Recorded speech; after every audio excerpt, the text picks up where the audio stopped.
I took Tamara Don's 30-day challenge because I was feeling overwhelmed.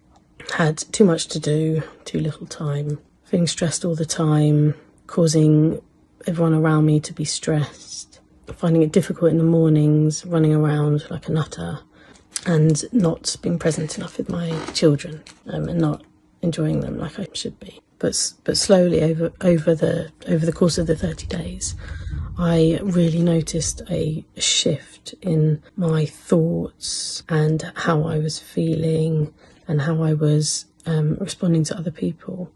Well, I feel calmer, definitely less stressed. The mornings have been almost enjoyable.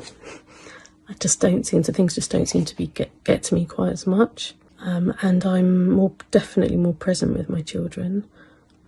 I seem to put my phone down and I want to spend time with them, and I think they're happier because of it. I don't know if it was a coincidence, but I had a really easy period this month. I would 100% recommend Tamara Don's book to all mums, even if they think they don't have any issues.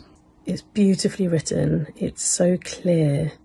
I thought before I read it, how was Tamara going to explain how to do tapping in a book? And she's explained it so clearly. It's really easy to follow. It's literally 5 minutes a day, tops. The illustrations in the book are absolutely gorgeous. Definitely go buy it. I feel like it's improving me, and hopefully it will go on to improve me. I feel like it's a work in progress. It's helped teach me how to tap on my children and for my children, and I've started to do that now, and they're asking me to do it on them. So hopefully it's going to improve their lives as well. So thank you, Tamara.